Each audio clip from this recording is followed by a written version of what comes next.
I know?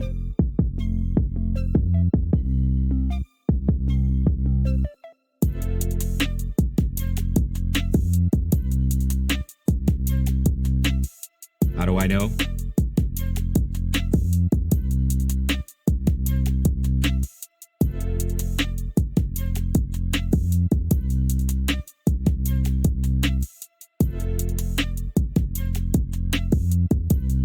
How do I know?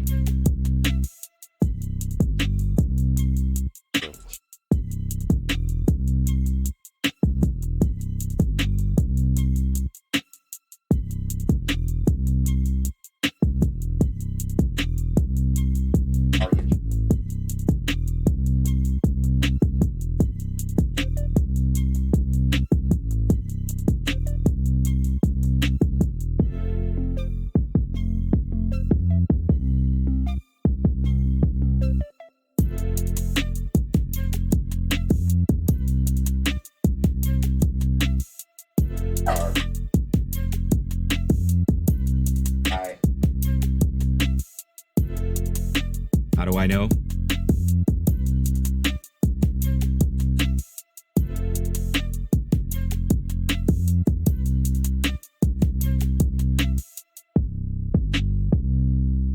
The second largest city in Illinois, the City of Lights.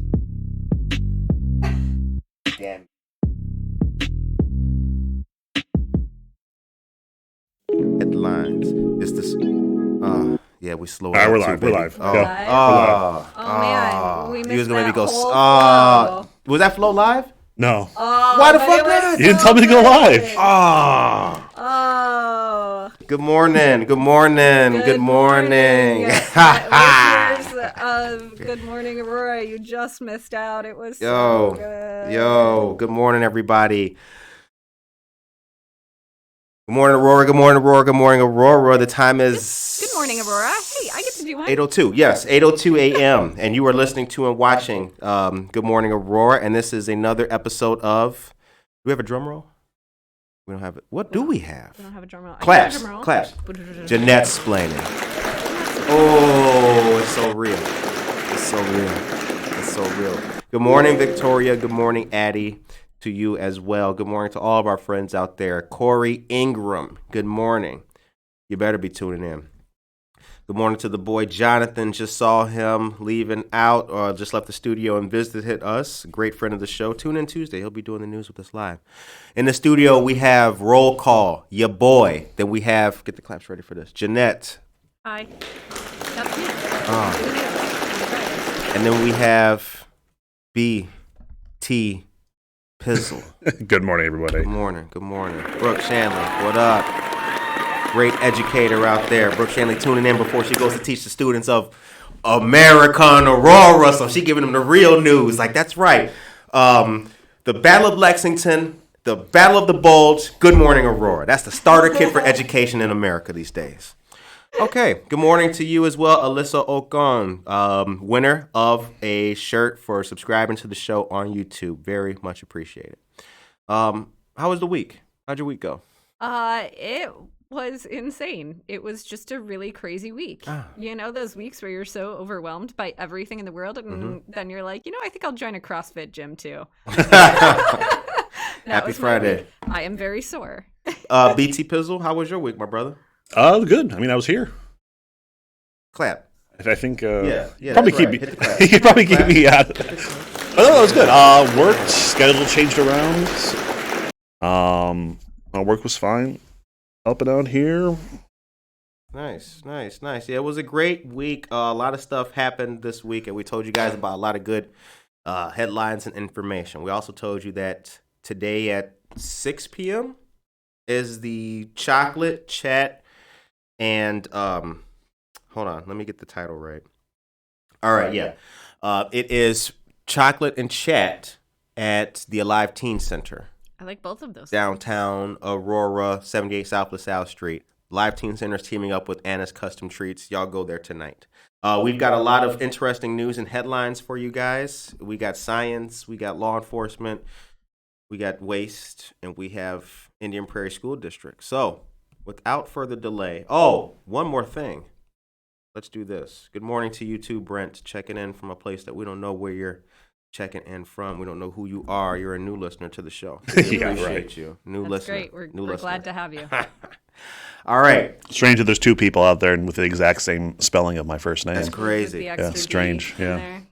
In downtown Aurora, there's a great place to shop, support, and find Good Morning Aurora merch. Cottonseed Creative Exchange. Merch seed. You'll get there. Yeah, We're right. getting there. The coffee's not It's kicking in early. yet. It's early. Cottonseed Creative Exchange, located at 8 North Broadway, is a veteran and woman-owned business in the heart of downtown shopping. There you can find Good Morning Aurora t-shirts, and each purchase supports local news, arts, and culture. It's also a place to find locally sourced artwork, merchandise, coffee, and even candles. How cool is that? Head on down to Cottonseed Creative Exchange and tell them you heard about it on Good Morning Aurora. You guys, that's where I got my really great Aurora AF t-shirt that I love so much. That's right. It's so good. Where else can you get that? And there's Nowhere. the other Aurora shirt, which has the streets lake. Yeah. That one's real popular too. My baristas have those. Yep. So yeah, but my Aurora AF shirt is just like golden. You can see it on my Instagram. Right. So that's the top fashion that's trending on Twitter. Gucci, Louis Vuitton, and Good Morning Aurora. So y'all, That's right. I'll be sure to Nice. check that out. All right. So first thing that we have to talk about is science. Science. Well, did science happen this? Science broke this week. Fermilab broke science in the best way possible. So y'all know Fermilab. It's the place just north of here in Batavia with the bison roaming around. They do science at the if you've never seen the bison at Fermilab, you can actually just go there on any like Saturday or whatever and just go check out. It's like bison calving season, so you can go see baby bison right now. Oh, that's cute. It is really cute. They're smelly, but like it's really cute. But it's also a particle physics laboratory. They do that too. So it's cute and great for national defense? Well, so the funny thing about Fermilab is that they're doing science that's so on the frontier of like everything that they don't know what it's going to turn into later. Mm-hmm. So like they have, they're basically trying to answer questions like what happened at the start of the universe. So sometimes it becomes applicable to other things. Like they have like certain cancer therapies and stuff that they've discovered there. And I'm sure because it's America, I'm sure we're going to figure out how to like blow things up with the science that we developed there. Of course. But how can we kill humans? Right. But for the most part, like the only thing that these scientists are interested in is like these really basic questions about how does the universe work. Right. And so if you ask them like, what's the application of this science? They're like, we don't know. We just wanted to know what it meant.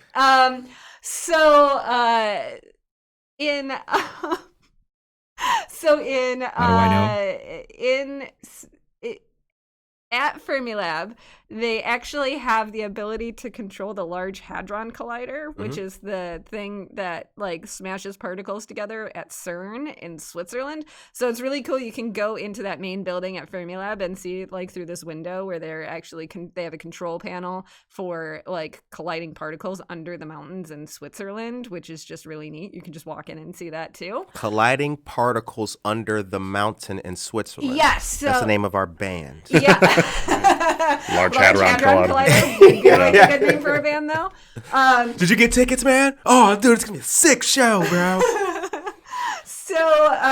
But anyway, they've been smashing these particles together in this experiment called Muon G2, and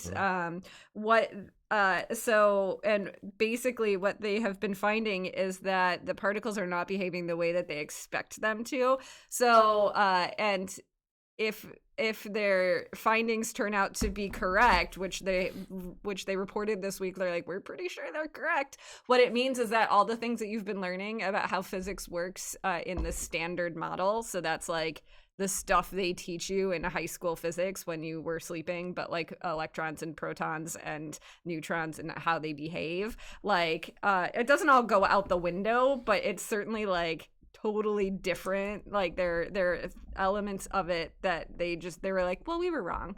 And the great thing about scientists is like they really like to be wrong because it just means that they learned something of course new. Yep. So, see, that's the beauty of science. Yeah, they're The like, whole point. yeah, you Oh have to. shit! Oh, I didn't. How do I know? I didn't find out how frogs Because Aurora reproduce is in lighting this the way. river. Fine, beat me to it. What Now- the? yeah, now What do you now I got? learned Yeah, something. chop it up. Yeah. So, What do I know? Or how do I know? What do I know? Yeah. so your takeaway from that is that everything you learned in high school is wrong, which we already knew. And then also go see Baby Bison at Fermilab if you have nothing else to do this weekend because it's really adorable. So we posted the link for you guys to check out the article that we're specifically talking about in the chat. Shout out to all the bison. Shout out to the bison who are listening right now. Yeah. I love bison. They Is should. that- is that bison sound? Is that a bison sound? It's more like a. They probably have loudspeakers out there. They probably should just play like the podcast over the loudspeakers for Right. them. Yeah, so that maybe put them in the mood for Baby Bison, for making more Baby Bison. Listening to Clap, listening clap. to the news. Yeah. Oh man, the bison population is increased between 8 and 9 a.m. Yo. Good morning, Jen Ingram, dear friend of the show. Good morning to Noelia Ruiz. Good morning to all of our friends just checking in. And then one more thing I wanted to mention about Fermilab too is that they have a STEM career fair coming up. That is right. And we'll post the link to that too, because I don't remember what the day is, but we had the link, and so we'll post that to the page. But it's just the kind of thing that I wish that I had been exposed to as a kid, so that I could have picked a career that actually made money. They're doing a STEM career fair. It'll all be virtual, and basically, like if you're in high school, like you can go and kind of learn about some of the different careers, not just at Fermilab, but they're bringing in lots of people who work in science, technology, engineering, in a variety of different ways. You can kind of see how they apply it to their careers, and like just kind of get an idea of what's out there. Because when I know when I was a kid, I felt like my options or like for what's out there was like teacher, because I saw those a lot, and question mark. Like I didn't know what all the many careers were that existed in the world. So go check it out. Fermilab in Batavia, to read a little from the article, which we will post in the chat for you guys. Fermilab in Batavia will hold an online STEM career expo for high school students from 6 to 8 p.m. April 21st. There we go. Using the Gather Town Conference platform, the expo will provide an opportunity for high school students to talk with STEM professionals from a wide variety of careers and ask questions of the people actually doing the jobs they may be applying for in the coming years. Very cool. Yeah. So here So it there you go. comes for you So awesome if people. you've got high school kids, like sign them up. Misbehaving Particles. That's a good name for a Misbehaving Particles is a great band name. Misbehaving Particles. Yeah. I like metal, so I guess I didn't picture it as a metal band. I think Oh. I pictured it more as like a punk, like a fun punk band, maybe. Is punk supposed to be fun? Some punk is really fun. What's some fun punk? Me First and the Gimme Gimmes is hilarious. Never heard of them. No, they're great. Okay, so they usually play Riot Fest, and Okay. I saw them at Riot Fest a few years back. And what they do is like covers of other songs, but like punk style, but in this like really fun, like upbeat way, where it's like the best mosh pit you could ever like be in. Like a happy mosh pit. Right, it's like Everybody's a mosh- hugging instead of pushing. No, they're pushing, but like you fall down, they pick you up, like your Yeah. glasses fall off, like someone's like, "Hey, your phone, dude!" Like, but like you're in a mosh pit, like getting bounced around. So it's like a mosh pit that, as a girl, I could jump into and not worry about being like groped. It's Gotcha, like gotcha. a cool mosh pit. Gotcha. The opposite Yes. of a So Slayer there is show. fun punk in the world, and this is my guys. Concerts are going to start happening again. Riot Fest is happening again this year. Be cool in the mosh pit. That's right. We told you guys about the summer schedule coming up. If you save Snoop Dogg tickets, you will be able to see Snoop Dogg amongst other things. Shout out to all the artists coming. It was a lot of All the tribute bands. yeah, coming it was a lot of cover to River and Edge tribute Bar. bands. If Yeah. you're going to the tribute bands, also be cool. You know, Yeah. at the shows. All right. So let me post that for you guys. Here is the link. Very cool. Very cool. Shouts out to Fermilab for making sure that people can learn about other things in life as opposed to just, I don't know, stuff that's not science related. Yeah, science is cool. Good morning, Presidential Cleaning Services. Hello there. I'm going to see you tomorrow. You know what's happening tomorrow? What's happening tomorrow? Tomorrow is the Great Aurora Cleanup. Okay. Many dedicated citizens representing a various number of Oh, wards. yeah, we're doing that. Yeah. You Yeah. guys gonna be there too? Yeah. Oh, sure. See, because At Peace House? Because I looked at my calendar Uh-huh. today and was like, what is happening tomorrow, and it was completely clear. So naturally, I have to throw some things in there. Yeah, it was the first time I didn't Hit have the clap anything on my button, please, calendar. baby. Could you hit it? In months. Right. Word up. So come on out and clean. Take part in the environment, and let's get to a great, sustainably active and vibrant, beautiful city here. That's right. Do we have the details sitting there? What time you got to be there? You got to be there at it's from 9 to 1. 9 to 1. So that means you have to be there at 8:15. And it will be great. Details will be. I'll post them in the chat for y'all. I'll post them in the chat for y'all. But so you can go clean up. We're cleaning up neighborhoods. That's what we're doing. Yes, we are. Yes, we are. All right. Good. I heard. Mm-hmm. I'm not sure. Mm-hmm. Was the Circle K back in the news? It was back in the news again. Was that? It's unincorporated.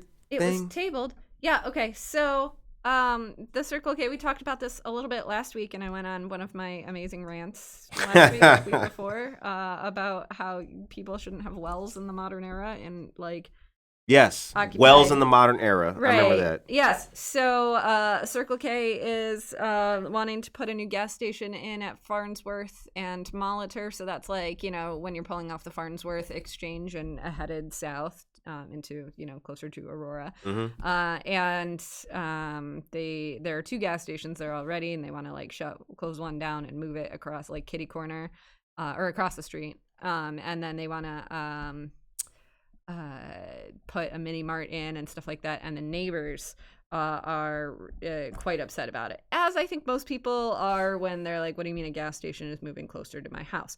Fair. Right. And I'm not saying that I would be super stoked to have a gas station moved towards my house, but it was back in the news because this week the aldermen of the city of Aurora voted to delay a vote on it again because they had a virtual meeting and folks were upset that they could talk but they couldn't show all the exhibits and things, trying to explain what their issues were, and so they want to have an in-person meeting with the developer to discuss this further. And I go back to this an issue that is far bigger than just a single gas station, which is why are there unincorporated pockets of Aurora still? Mm-hmm. So there's the thing is they're putting in this gas station, but the residents who are complaining nearby aren't actually residents of the city of Aurora. They're live vaguely in the boundaries, except they're unincorporated, which means they don't get city water. They don't pay taxes to the city, mm-hmm. which means they can't vote on any aldermen or anything like that, right? So I've got all these aldermen who are saying, no, we have to pay attention to these people. And I appreciate that they care about these people, except that these people aren't paying taxes to the city. They aren't a part of the city of Aurora technically. So, and what you're seeing here in this controversy is these folks are worried that or the major complaint that they have is there's going to be this runoff from the gas stations from people pumping and spilling and stuff like that, right? It happens all the time. That's going to end up in their water supply because they get their waters from wells, like their own private wells. Right. Getting your water from a private well, when you are completely surrounded by development from a city, is sort of it's just not a great plan to begin with, right? But even though this area of town is completely surrounded by the city of Aurora, they are not technically in the city of Aurora, so they do not get our water service. What's the boundary though? So it's the Marywood neighborhood, right. All those homes back there, right? Yeah, and so there's but Aurora stretches all the way out to the north up to 56, and then right. up to around up to the Walmart. That Walmart's technically in Aurora. Yeah, Kirk Road. Yeah, way up there. Yeah, right.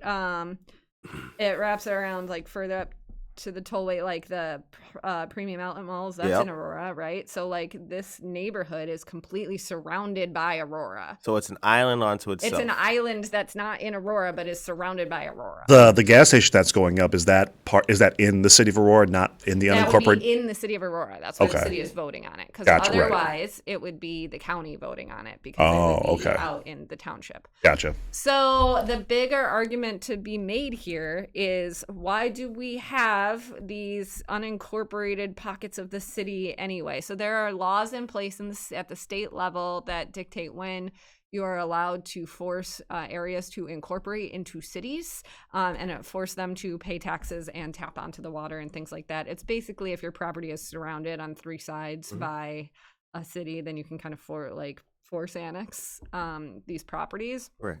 But I like it in my humble opinion, that nobody cares about. It is time to re-examine the laws that allow these unincorporated areas to sit in the middle of town, because what happens is they don't have to pay attention to property standards rules that the city of Aurora has in. So like if your neighbor is unincorporated and you're not, and you're incorporated in the city, you have to follow all the rules that the city has, right? You have to have a paved driveway. You can't leave cars on your front yard, all of these nice things that make your house look decent.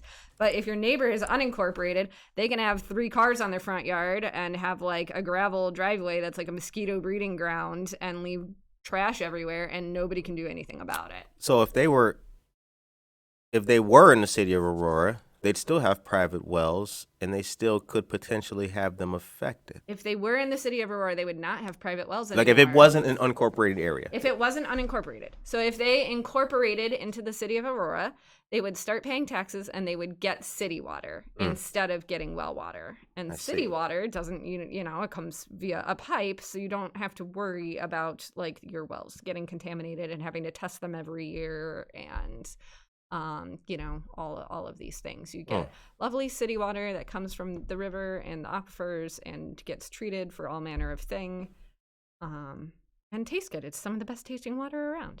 Alderman Sherman Jenkins, at large, said, quote, "Considering what we heard," end quote, from residents, another meeting should be in person, observing coronavirus pandemic safety protocols. Face to face, nothing filtered, be in person so the people can be heard.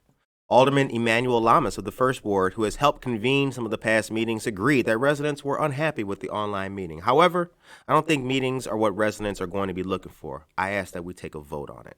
Eventually, Alderman voted 8-4 to table consideration to the council's April 27th meeting and have the developer convene the in-person meeting with residents. Lamas voted against the delay, as did Alderman Masiacos of the 3rd Ward, Edward Bugg of the 9th, and Alderman Lofshy of the 10th. Yeah, right. Because in the end, right? In the end, what people want is there to not be a gas station. Nobody cares how many meetings it takes. They'll go to all the meetings they can, so long as they don't get this gas station. Right.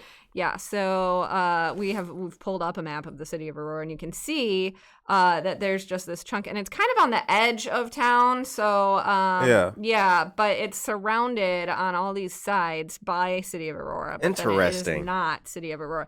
And what's the maps that our wonderful producers pulled up, maybe we'll pop them online. They're really impossible to tell, because they then all of our maps are like, holy cow, on these big pieces of paper, and then you have to look at 12 other pieces of paper to see what the zoning is. But those little blank spots that are the unincorporated parts on that zoning, on this zoning map. So there's a zoning map, and it's all these different. It's color coded zoning. You can see if a property is allowed to be a business or if it's allowed to be a residence or whatever, and then there's this whole.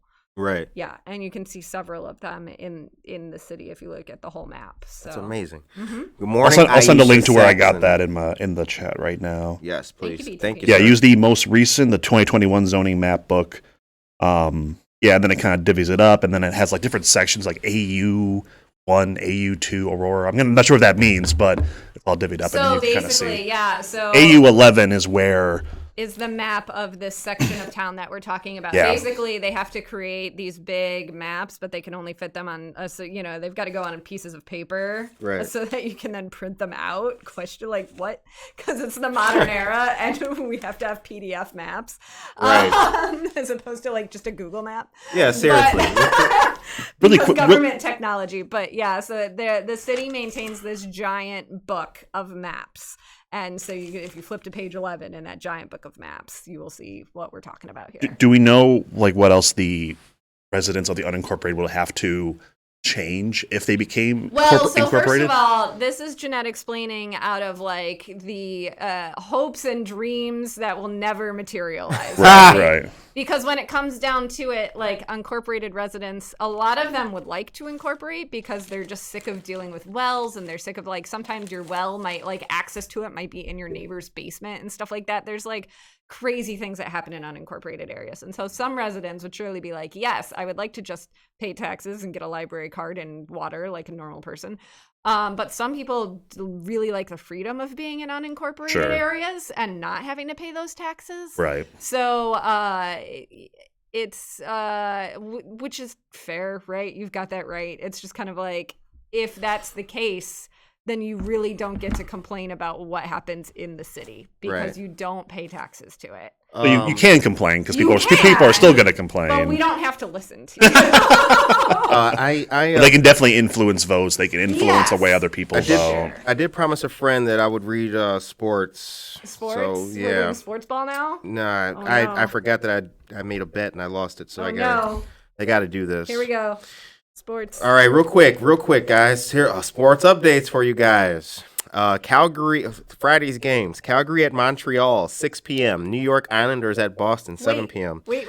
Is this hockey? Is that what we're listening to? I'm just reading sports. I need to get like a sports style music theme going when this is going. Dun, dun, If anybody knows me as a human, they know that the sports ball is also not your. I don't know anything about any of this. All right. San Jose is at Minnesota, 8 p.m. Edmonton is at Vancouver at 9 p.m. Baseball.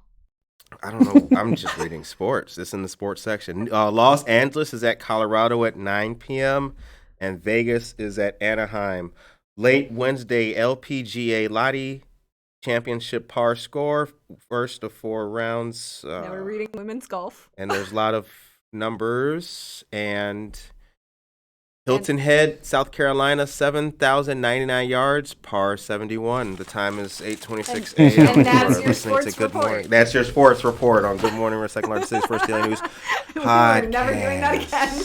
No, I lost the bet. It was for the rest of this week, and I just paid up. The week. Okay, all right. We're done. We got the the ladies, LPGA. We got the ladies golf. Yeah. Ladies golf is coming to Aurora in a couple of years. It is actually to the country club. So that's actually cool. Mostly because it brings people and then they spend money and then that's nice. But yeah.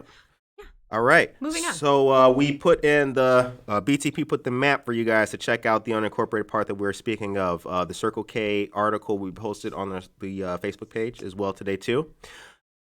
What are we talking next? Schools? I heard, and this I don't know. I'm just asking. This is Jeanette's plan.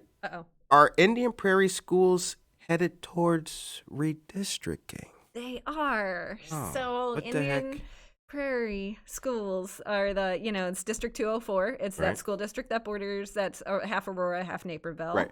Because Naperville's is 203. That's for that. That's like for that that part of Naperville. Gotcha. Yeah. But so Indian Prairie is Nequa, Wabansie, and Matea Valley schools. Correct. Right. So, but what's happening, and if you ever want to see like the angriest meetings you've ever seen in your life, go to a school board meeting during redistricting, because it's like parents telling me, what do you mean that my kid who went to this elementary school, like his brother has to now go to this other elementary school, and it just gets wild. Yeah. So, which, if you've lived in the same place for a long time and then that gets switched up on you, like, I get it, but man, you might feel a little salty. They're some of the angriest meetings I've ever been to in my life have been redistricting meetings. But basically what's happening is the Indian Prairie School District, the kids have been going to the schools that they've been going to for a really long time, and they draw the boundaries, that determine what school you go to. But there's been a lot of housing that has been built in the district over the past several years, and it has shifted where people are moving, so that some neighborhoods are a lot more like dense with children than other neighborhoods are, which means that some of the schools are starting to get really crowded, while some of the other schools are not at full capacity. So what you do when that happens is you redraw the lines of who goes where and send some of the kids to the schools that are under capacity. Not because there's anything wrong with the schools like you would see in Chicago, right? But just because of how the neighborhood demographics shifted. Here's the fascinating bit of this story that's like the wider trend. Is that one of the reasons that this is happening is because in Indian Prairie specifically is that what the kind of housing that is coming in is multifamily housing. So condo, apartment developments, and townhomes. So these smaller housing footprint, right? And what's interesting about that is that usually you don't expect apartments and townhomes to have a lot of kids in them. But that is happening now in Indian Prairie, whereas the older neighborhoods that are single family homes don't have those kids in them anymore. Right. And so what would be driving this trend? Why would younger families with kids be moving into these smaller places when if you have kids, usually you want a yard, like a house with a yard and some space, right? The failure of generational wealth transfer is the answer. Right. So what you're seeing is you've got these families in these single family homes and the kids have aged out, right? They graduated high school or whatever and they've all moved on, and you've got these boomer parents or maybe like the Gen X or like the early Gen Xers, right? Parents who are staying in their homes because they like them. But then you've got these younger parents, the millennial parents, who have not been able to afford homes, like who haven't been able to buy these bigger homes. So they're not able to move into these like single family homes that is the dream of the suburbs, she said, rolling her eyes. Right. So what you're seeing is all of these younger like millennial families with kids now living in townhome developments and apartment developments and trying really hard, like, and you know, they could probably buy a house over here in East Aurora or West Aurora, but they're trying to get into these really good school districts. So you have all of these kids now coming out of apartments and townhomes. So it's forcing Indian Prairie to shift their boundaries and to basically account for more kids coming from these high density neighborhoods. Fascinating. Indian Prairie School District's 2004, Indian Prairie School District 204's enrollment will drop below 25,000 by the 2025-2026 school year, but that won't end the overcrowding problems in 8 of its schools. So this article that we're talking about and reading from, we will post for you guys in the chat. According to Rob Schwartz, the CEO of RSP and Associates, he says, I can honestly tell you I have no idea what this will look like in January 2022, and I don't think any of your administrators can either. And I'm sure you as a board have no idea either what it will look like. Quite the statement from Mr. Rob Schwartz. The firm's analysis revealed the unique nature of Indian Prairie enrollment patterns. The 5-year projection shows the district shrinking by about 1,000 students overall, but seeing a jump of 220 students at the elementary school level. Which is also really fascinating because I am curious to know like why there are not, Indian Prairie is a really, really good school district. It's really well regarded for test scores and all of these things. So it's fascinating that they would have an enrollment drop overall. But the fact that they have more young kids moving in means like families are still trying to move there to get their kids into these schools. It's this aging out that's happening. That's interesting. So, if you are a parent in Indian Prairie and you care which school your kid goes to, they're all great, so you shouldn't. But if you care, you pay attention to what's happening with the boundaries. And family life in America is changing as well. Very interesting. Yes, stuff. it's all young people who have college debt, who are having kids now and going, oh, I guess we are going to live in an apartment forever. Yep. That's insane. The link has been posted in the chat for you guys to read and check that out. All right. If you're just tuning in, it's 8:33 a.m. and you are listening to Jeanette Splaining on the second largest city's first daily news podcast. We have Jeanette, we have BT Pizzle, and we have your boy as well. You are tuned into the greatest morning show since the dawn of podcasting? Before that. Yeah. Before You think then. we're going all the way back? When did humans start giving the news to other humans? When did that start? When did they say, you know what? I need people to know what's happening here. When did that start? Those old caveman paintings. Oh, that was the news. Yeah, let's go. I think so. We've got the best morning podcast, best morning show since basically 20,000 years ago. How do Since I know? the Cretaceous era. Because Aurora Yeah, is lighting the sliced way. bread. That's right, sliced bread. Yeah, and because that's the thing, you know, that's the thing. We care, We do. and we're old school too. We're not. This is. We got the paper here. You guys, you hear that wrinkling? That's We got the paper. actual This is the Prince. real. That's the Prince newspaper. Shout out to the Beacon, who Shout out to still the makes a Beacon. print product. Yeah, Sometimes it shows up at the door. yeah, and you're like, well, again. I read mine digitally. The digital subscription to the Beacon. You can do that too. You can just you can have the membership to the Beacon. It's like $12 a month or something, and you can read it online. I find that helpful. I do. I read my news online every morning, every single day. How do I know? How do I know? Right. Because Aurora is lighting the way. Yeah. Oh, it's Best. The soundboard is the best it investment. is. It we've is. ever It made. is. Yep. All right. So, Johnson and We Johnson. got to talk about the Johnson & Johnson thing. Yeah. We told you guys Monday of this week that Johnson & Johnson had a pause on their vaccines due to blood clots. Right, because everybody got that terrifying text that was like, "Oh my God, the world is ending" from the city. If you get the city texts, you got a text saying, "Oh no, we're not doing that anymore." But this has led to a quarantine of students. It hasn't led to that, Okay. but they're connected. Do Get ready.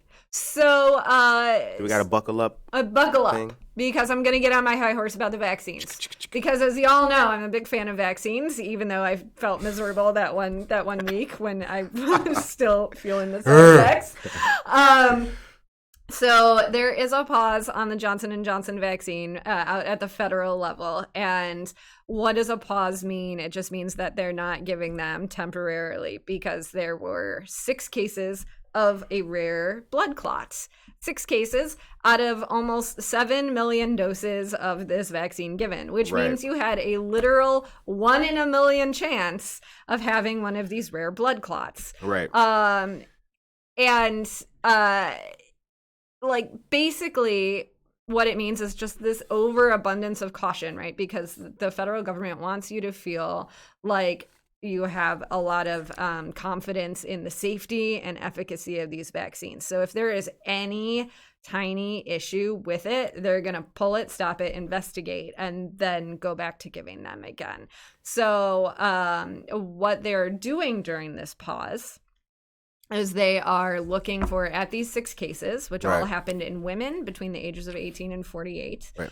They are looking at these cases and seeing, is there anything that is connecting them? Is there any underlying condition that says when we start giving these vaccines again, maybe we should screen for this question, screen to see if these people have, some kind of underlying condition. They are looking to see, or like medications or something like that, right? To just be like, all right, well, maybe you shouldn't take this vaccine. Maybe you should take another one. Right. They are also looking Science. Once again, is it not? Science. Clap. Can we get a clap for so- science, baby? Thank you. Yeah. So they're also looking at what's the best way to treat these clots. So what they found, because it's a weird blood clot. So if they give you the drug that normally they give for blood clots, it'll actually make the condition worse. So they want to make sure that there's a protocol in place so that if you get this kind of blood clot, they know, oh, don't give that, give this. And so then it becomes fully treatable and scary, but not in the end anything that's life-threatening or a big deal. So The doctor said I had blood clots, but I ain't Jamaican, man.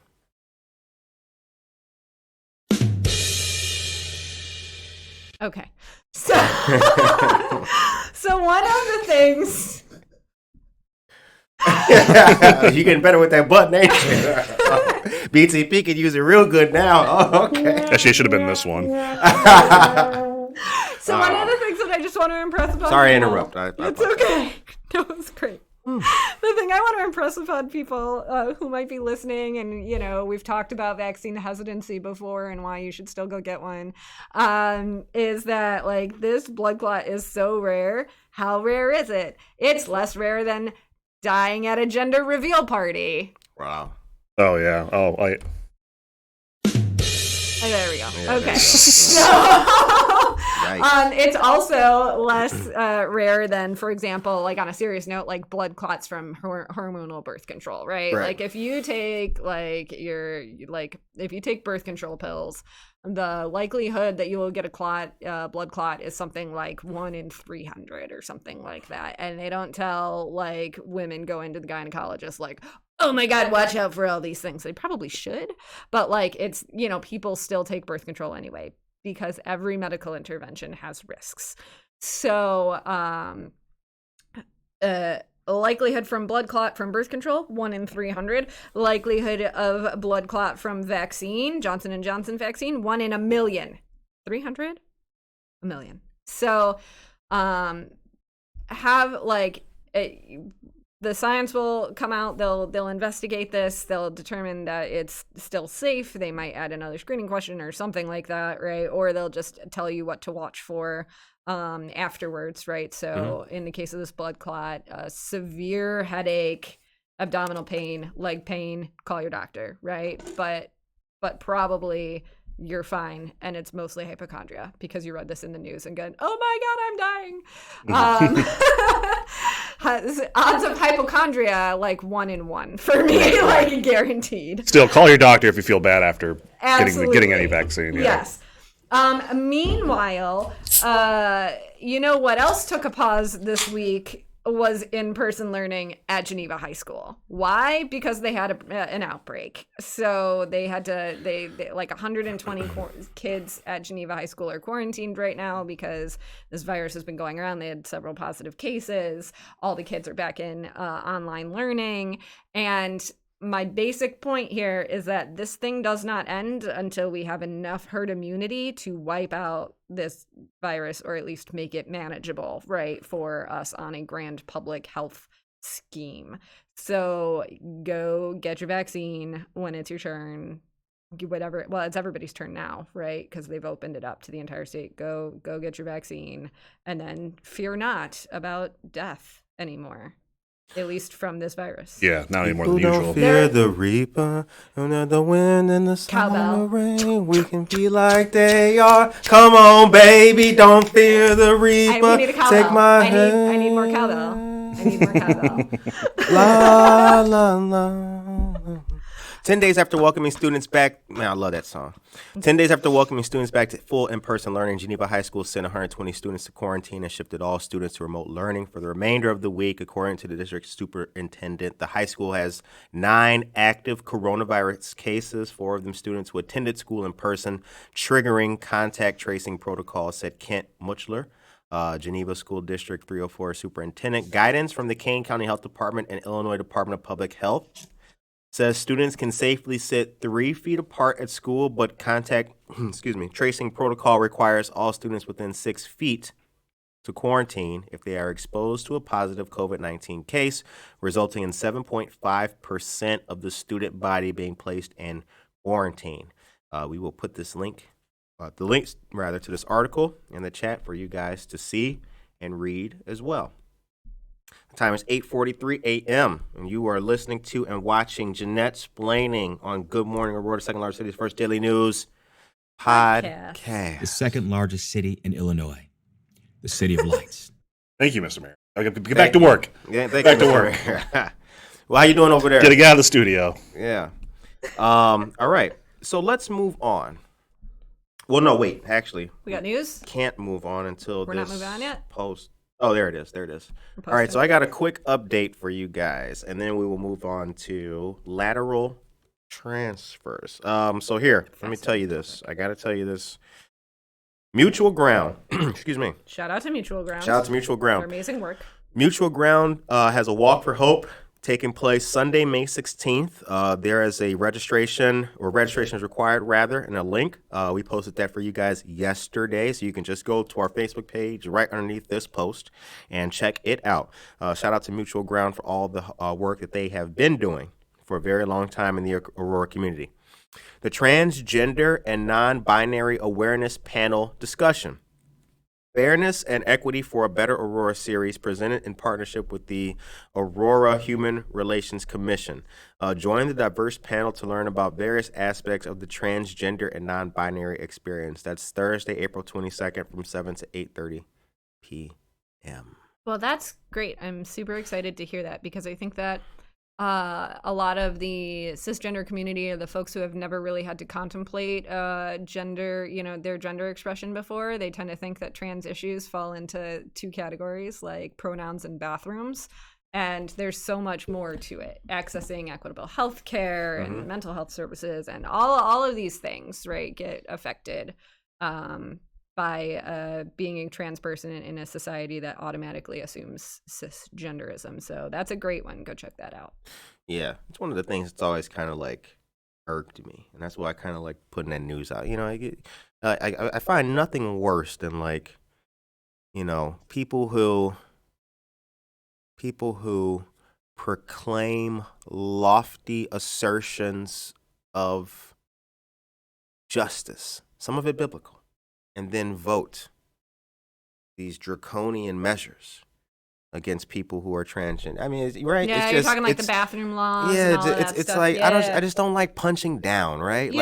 What is who's and to have a little empathy. I think for some people it's just such it's a new idea, and some people, I think there are people out there who legitimately just are struggling to wrap their heads around it. It's not a new thing. I don't understand it, therefore it's bad. Yes. That's exactly. Transgenderism is not a new thing, but like for many people, being exposed to the idea is so new that there's just an immediate sort of like, and not even the bathroom thing, right? Even not even the bathroom thing, like workplace harassment, being paid the same. I mean, like shit like that, like who like, right? Mm-hmm. Yeah. So if you are curious at all about issues facing the transgender community, if you're one of those people who's like, my granddaughter now wants to be my grandson and I don't know what to do about that, like check out the forum and just kind of, get exposed to some things. Yeah. Once I feel people understand it better, then it'll be way more accepted. Or like, people understand it better, therefore people will accept it.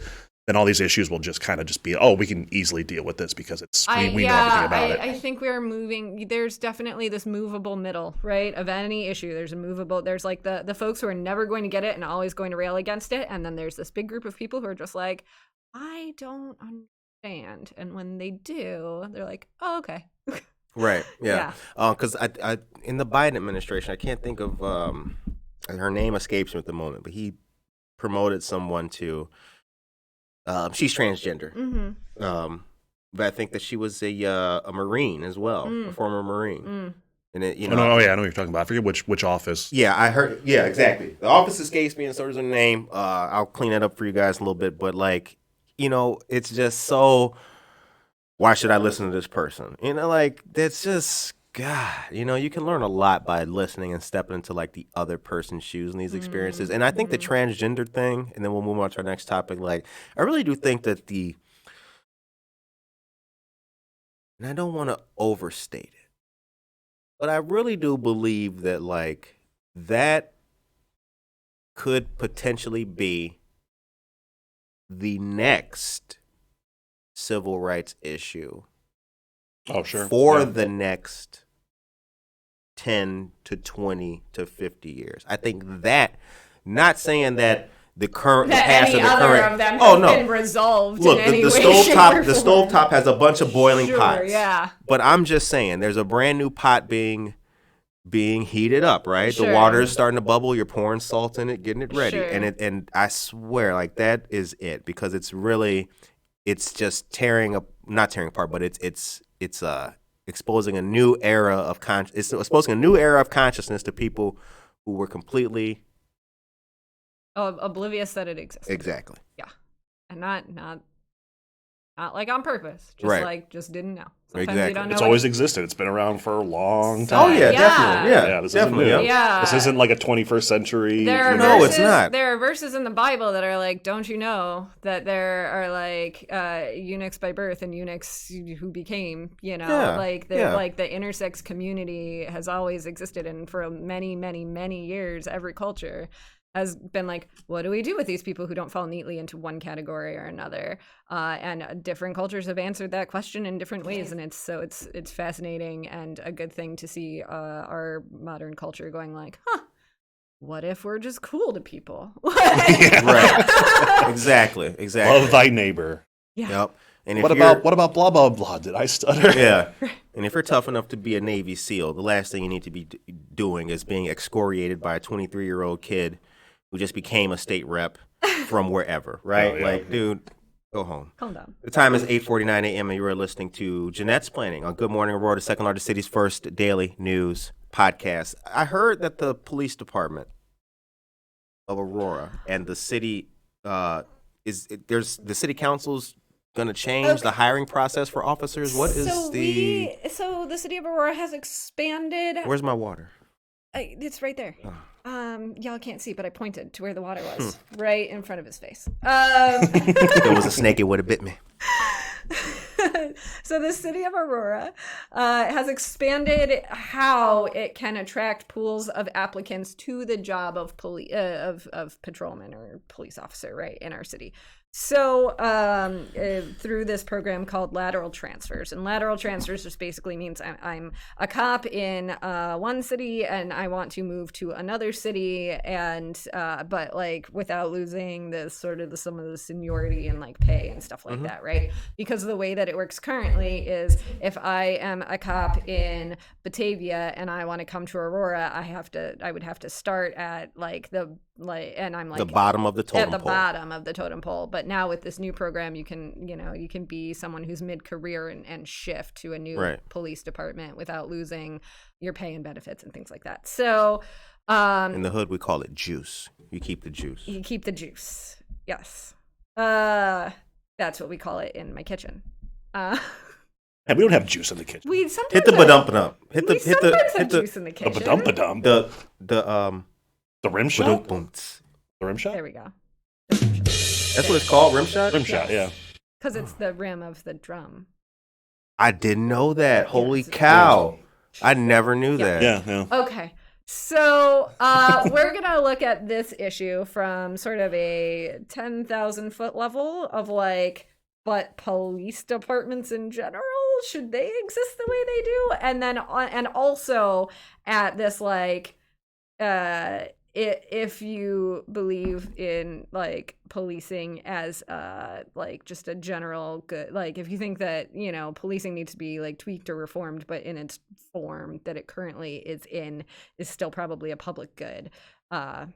So we're gonna bear with me is what I'm saying. Okay, so right now police departments are finding it really hard to recruit officers for a variety of reasons, mostly because there's a whole lot of controversy over how police departments should be run. There's the defund the police movement. There's folks who want to go into policing might have wanted to go into policing before because they wanted to represent their communities and be that person in their community that is one of the good guys, right? And is doing good things for their community, who are now looking at policing and going, I don't know if this is how we should be handling criminal justice, and I don't know if I want to be any part of it, right? So and then you've got the folks who are police don't get any respect anymore, I get shot at all the time, they want to defund us, blah blah blah. So on both sides of the spectrum of any kind of person who is considering going into policing is kind of rethinking it right now, and they're having a really difficult time. So across the country, applications to become a police officer are down by 50%. And this is a trend that has been going on for years now. So not just since last summer, since at least the past 5-10 years, they've slowly been seeing this decline, people wanting to go into policing. in particular, they're having a difficult time recruiting people of color and women to be part of police departments for all of those, same reasons. Like, I don't know if policing might be evil. I'm not really sure. So what the city has done and what lots of cities are doing right now is allowing these lateral transfers. So this gives us a wider pool of candidates to pull from. It also, at least in the short term, saves the city some money, because even though we're paying these guys a little bit more because they're, they're mid-career professionals, they don't have to go to the academy, right? Because they've already done that. They're certified police officers. And they're certified by the state of Illinois. They are certified by the state of Illinois. They went down to law enforcement. Usually it's down in Champaign. They've got an institute down there where they learn how to be cops. And then they come up here, and then they have to be partnered with someone for, several weeks, right, to get on the job training and things like that. And so by eliminating that, we eliminate some money.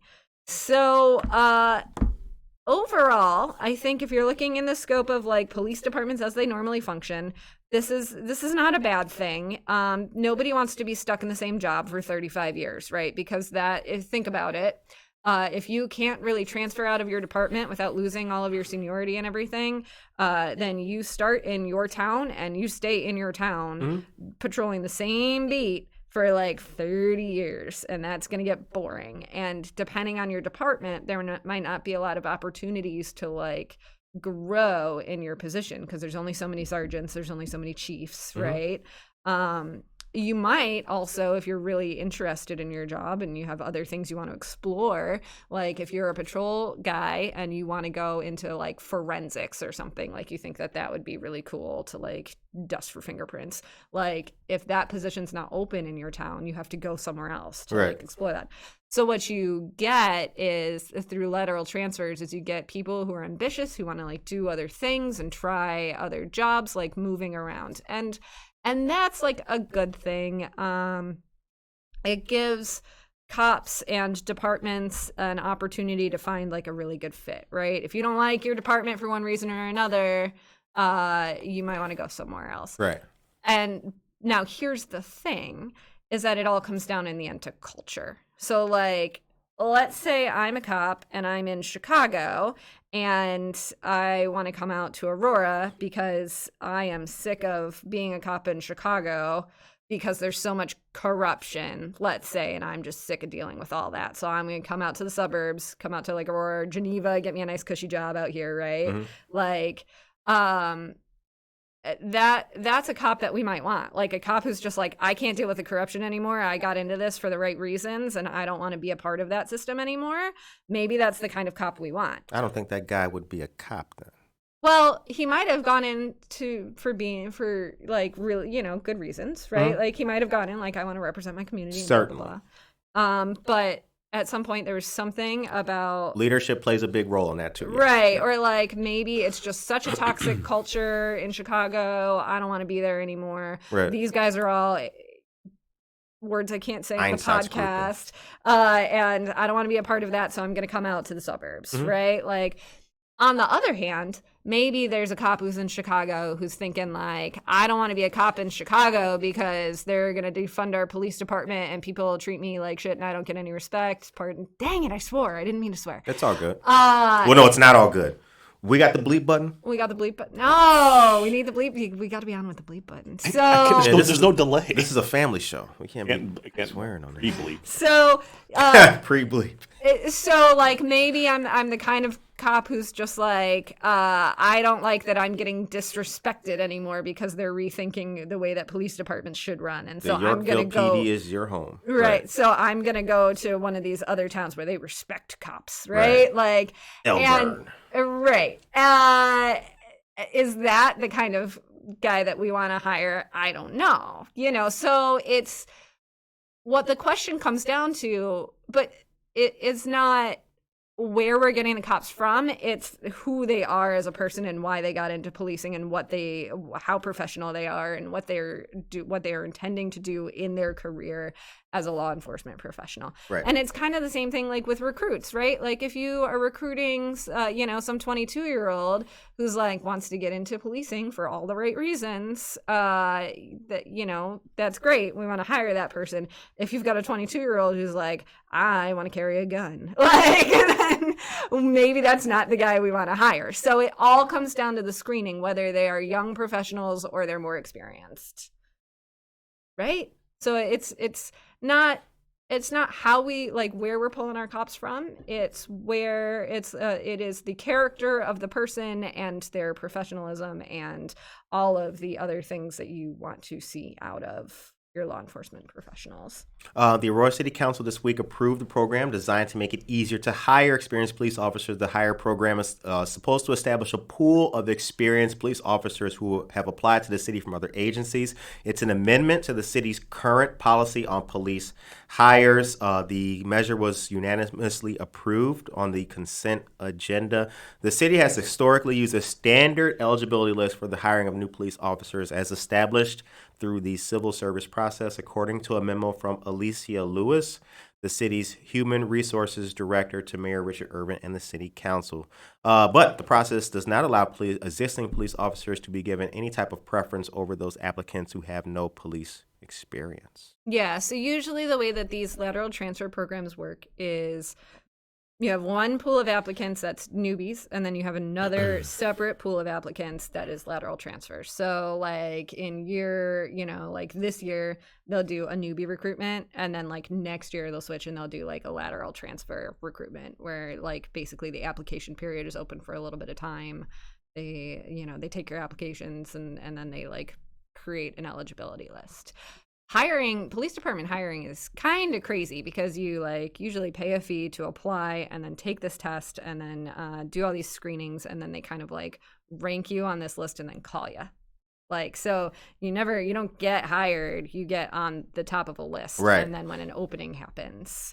Once upon a life, I took the test to be the test? Yeah, I took the test. Look, I did good. I Yeah? did good, but I got outpointed. You know what I'm saying? Yeah, because you end up on the list, and even if you're high on the list, it just kind of depends on how many guys they got to hire. And I took the test for the Department of Corrections, and I got high on that list too, but again, got outpointed. I got points for being a veteran. Yeah. I got all those points, but I got outpointed by people who like had a documented law enforcement background of any stretch. Right, exactly. Yeah, exactly. Right. Yep. So yeah, it's a heck of a process. It was fun though. Like taking the test, Yeah? that shit was cool.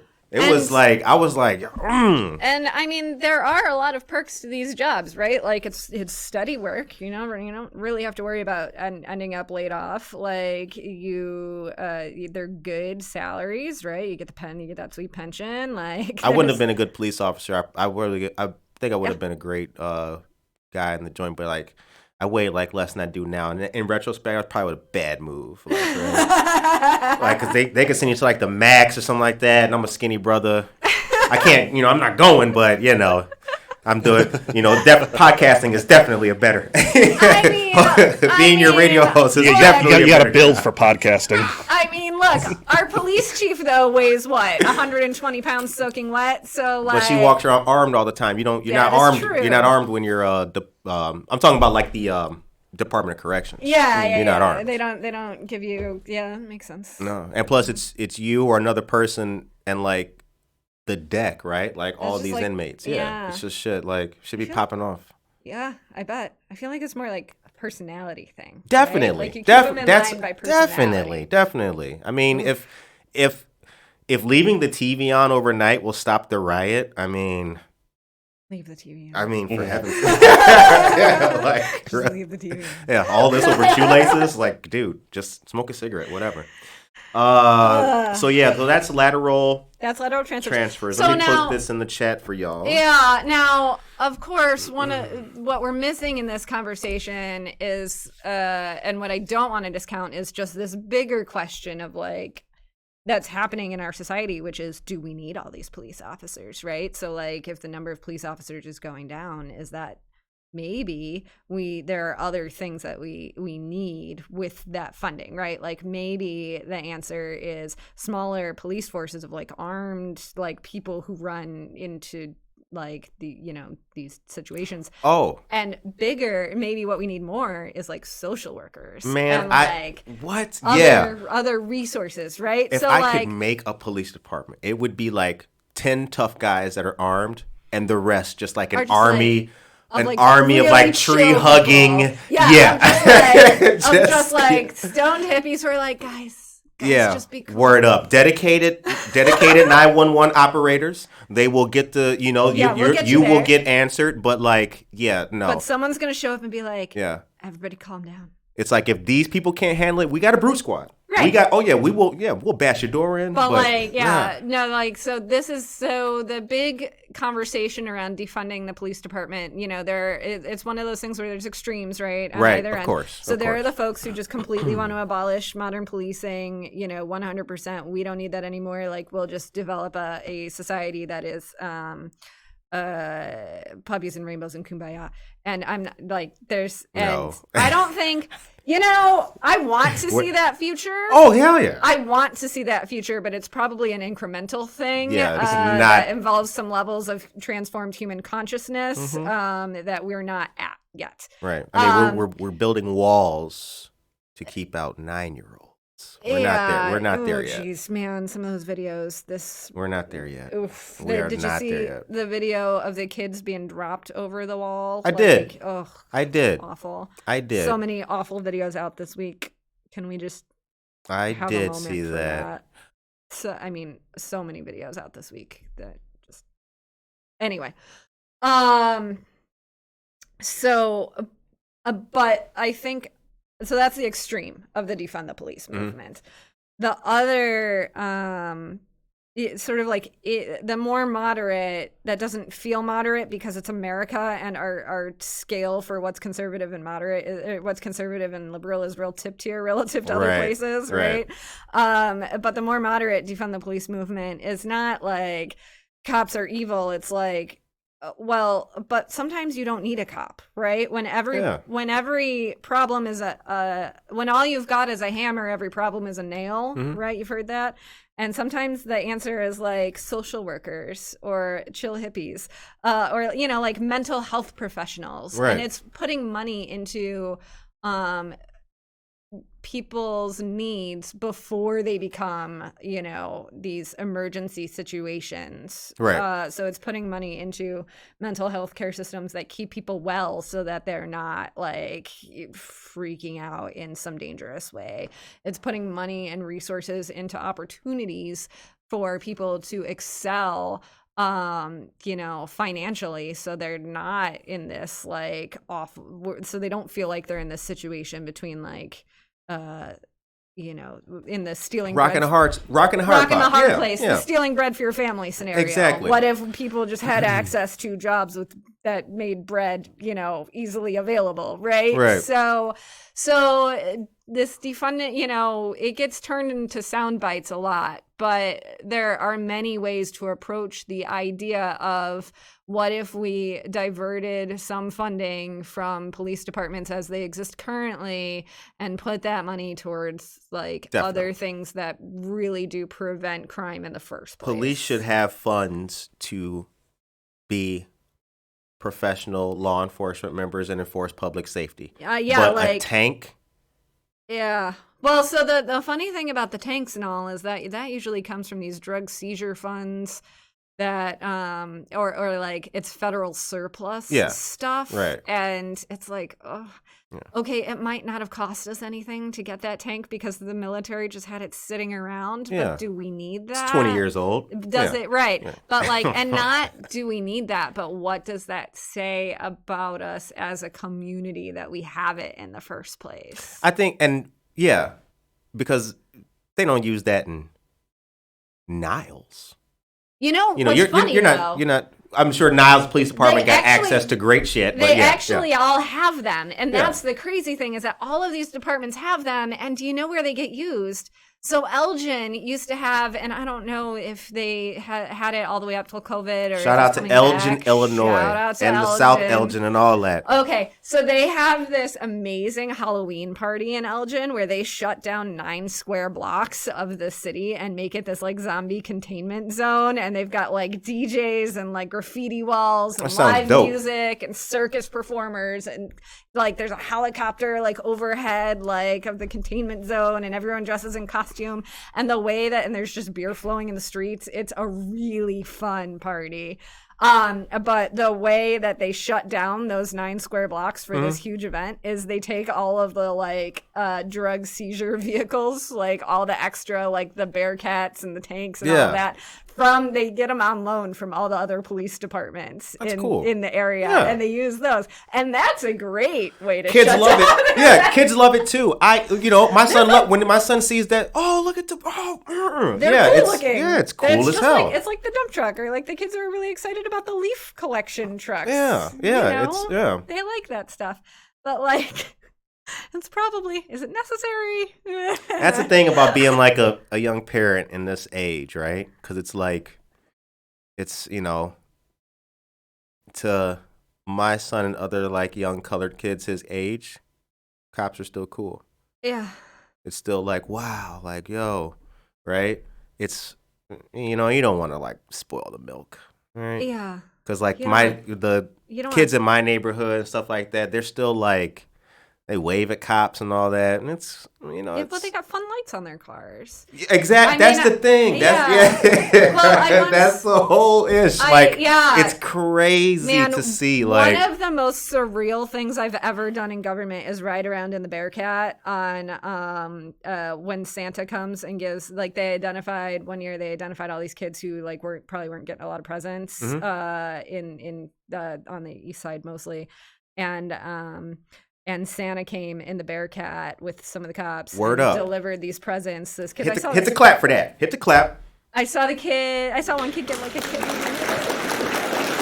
Word up. Like at the same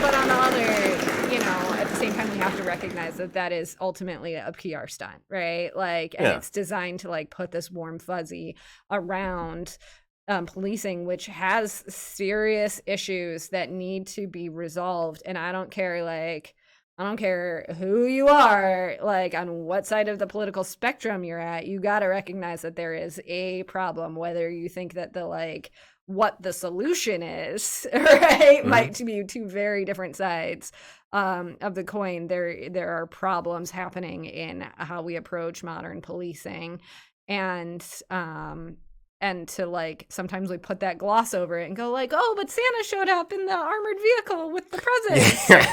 Right. And it's, to those kids, it meant the world, right? But for us as a society, it just, like think deeply about these issues and thoughtfully, and yeah, that's all I got. I think that's all we got for the day, right? That is. The time is now on. We got a man, we're running over. Damn, Vincent's here. Been a long. All right. So the time is now 9:11 a.m. We went over and over and over. We sure did. The time is 9:11 a.m. You've been listening to and watching Good Morning Aurora, the second largest city's first daily news podcast. This has been another great episode of Jeanette Splaining. Come on out tomorrow and take part in the Aurora cleanup. We will be there getting busy and getting the streets ready to go. BTP, any last words? Nothing. Okay, he's a man of a few words. Jeanette, any last words? Only that I want to wish our Muslim brothers and sisters a Ramadan. Oh, that's Mubarak. right. That's right. Right. I don't know if I said that right, but it's that it's the whole month. So if you see someone who it looks a little peckish, right? It's because they're fasting during the day and partying at night. That's right.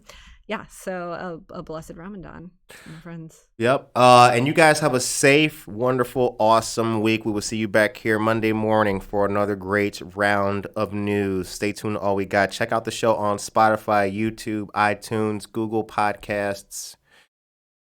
And if you chew tobacco and you're driving from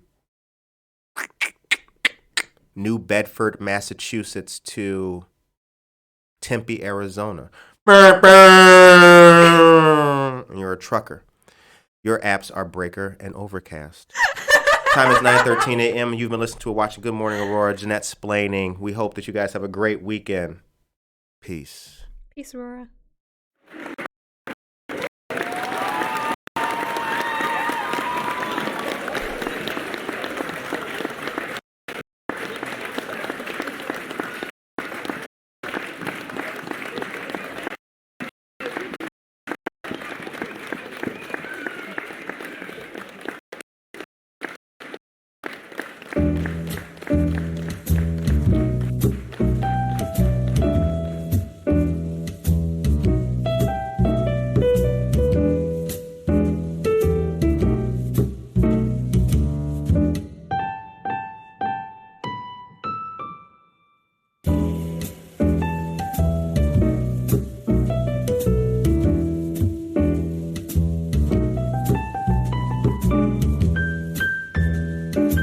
Second largest city in Illinois, the City of Lights.